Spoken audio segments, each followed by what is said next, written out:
Generation आहे त्यांनी असं काहीतरी करावं जेणेकरून जे काही वायफळ खर्च होतो लग्नामध्ये तो टाळून आपण एका चांगल्या कॉजसाठी डोनेट करू शकू असं.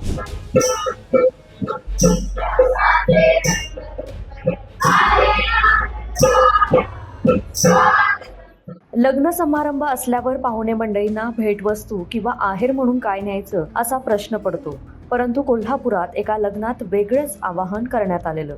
कोल्हापुरातील एका प्रसिद्ध चारचाकी डीलरशिपचे CEO असलेले सुधर्म वाझे यांनी आपल्या मुलाच्या लग्नात हा सामाजिक बांधिलकी जपणारा स्तुत्य उपक्रम राबवलाय. वाझे यांचा मुलगा सिद्धार्थ आणि रक्षता खटावकर यांचा नुकताच विवाह संपन्न झाला. या विवाह सोहळ्यानिमित्त त्यांनी येणाऱ्या पाहुणे मंडळींना एक आवाहन केलं की आहेर, प्रेझेंट पाकिटे, गिफ्ट ऐवजी अंधशाळेला मदत करा. वाझे परिवाराच्या आवाहनाला पाहुणे मंडळींनी उत्स्फूर्त असा प्रतिसाद दिला. प्रत्येकाच्या अमूल्य योगदानामुळे तब्बल 1.25 लाख रुपयांची रक्कम अंधशाळेकडे आता जमा झाली आहे. या आवाहनाचे वैशिष्ट्य असं होतं की अंधशाळेस मदतीचा ओघ लग्नानंतर सुद्धा कायमच राहिलेला. कोल्हापुरातील मिरजकर तिकटी इथं असणारी ज्ञान प्रबोधन संचलित अंधशाळा जी गेली अनेक वर्षे उपेक्षित अंध मुलांना सेवा देते. याच अंधशाळेस शनिवारी नवदाम्पत्य वाझे परिवार यांनी कोल्हापूर प्रेस क्लबचे अध्यक्ष शीतल धनवडे, कोल्हापूर महापालिकेचे उपमहापौर अक्षय जरग या मान्यवरांच्या हस्ते ही रक्कम प्रदान केली. ही अशी संकल्पना नव्हती, पण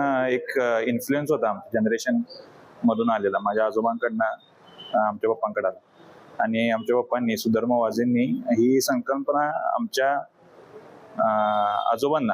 आजोबां जर असते तर त्यांनी काय केलं असं हे विचार करून त्यांनी म्हणजे गिफ्ट्स वगैरे न आणता, गिफ्ट्सला एनकरेज न करता आपण अंधशाळेला डोनेशन करूया असं म्हणजे एक संकल्पना केली होती. आणि ही अंधशाळेलाच काय, कारण आमचे आजोबा ग्रँडफादर हिंदूराव वाझे हे या अंधशाळेबरोबर जोडून होते, त्यामुळंच ही संकल्पना केली आहे.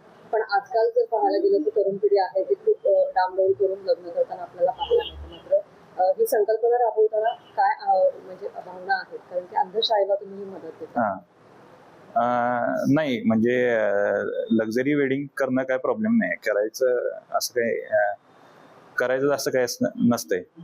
पण लक्झरी वेडिंग बरोबर आपण जर म्हणजे गिफ्ट्स हे ऍडिशनल एंटिटी असतात कुठल्या पण लग्नाची, मग ते त्याच्या रिप्लेसमेंटला जर अशी मदत जर केली तर खूप चांगले होते.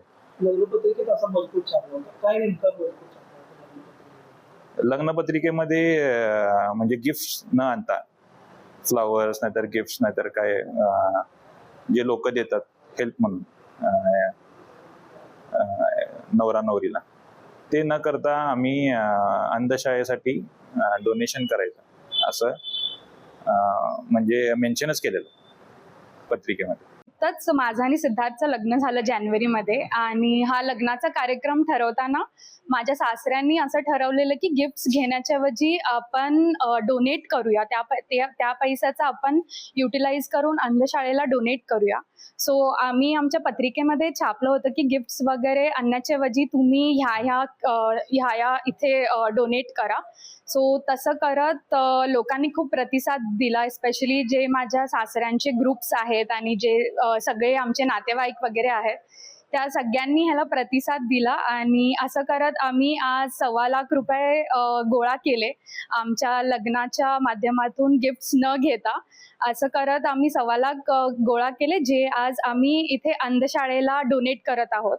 सो पुढे सुद्धा जाऊन मला असं वाटतंय की जे आताची यंग जनरेशन आहे त्यांनी असं काहीतरी करावं जेणेकरून जे काही वायफळ खर्च होतो लग्नामध्ये तो टाळून आपण एका चांगल्या कॉजसाठी डोनेट करू शकू असं. सुधर्म वाझे यांचे वडील कैलासवासी हिंदूराव वाझे हे या अंधशाळेच्या जडणघडणीत अनेक वर्ष कार्यरत होते. त्यांनी दिलेला हा समाजसेवेचा वारसा त्यांची पुढील पिढी ही जपतेय. वाझे परिवाराने अंधशाळेला केलेली मदत आज अनेकांसाठी आदर्शवत अशी ठरली आहे. लोकमत.com साठी कोल्हापूरहून मी दुर्वा दळवी.